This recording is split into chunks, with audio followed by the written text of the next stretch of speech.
এই মুহূর্তের সবচাইতে বড় খবর, 1 আগস্ট থেকে বড় বদল। অন্নপূর্ণা যোজনা টাকা পাওয়ার আগে জেনে নিন মুখ্যমন্ত্রীর বড় ঘোষণা। তো বিস্তারিত জানুন এই ভিডিওর মাধ্যমে।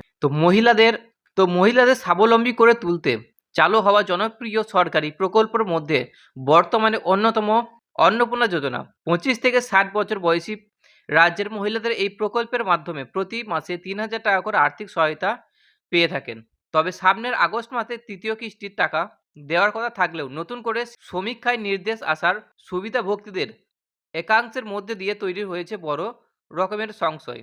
অন্নপূর্ণা যোজনা বর্তমান পরিস্থিতি রাজ্য পালাবদলের পর একাধিক পুরনো ভাতার পরিবর্তে চালু করা হয়েছে এক নতুন প্রকল্প।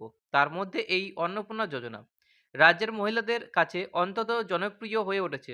নিয়ম অনুযায়ী কেবল যোগ্য মহিলারাই এই ভাতার টাকা পাবে বলে খবর মিলছে। সম্প্রতি অভিযোগ উঠেছে, প্রাকৃত যাচাই না করলে বহু সচ্ছল বা অযোগ্য ব্যক্তির নাম ভুয়ো উপায়ে তালিকাভুক্ত করা হয়েছে। এর ফলে একদিকে যেমন প্রকল্পের আসল সুবিধা থেকে বঞ্চিত হচ্ছেন বহু দরিদ্র ও যোগ্য মানুষ, তেমনই সঠিক প্রাপকদের তালিকা নিয়ে দেখা দিয়েছে জটিল। প্রশাসনিক আধিকারিকদের পাশাপাশি এবার গ্রাউন্ড লেভেলে গিয়ে সমীক্ষা চালাতে হবে।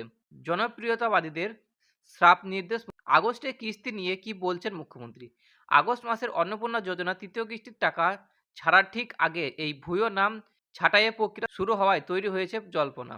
এই পরিস্থিতি মুখ্যমন্ত্রী স্পষ্ট জানিয়েছেন যে কেবল প্রশাসনিক অধিকারদের উপর ভরসা করে বসে থাকলে চলবে না।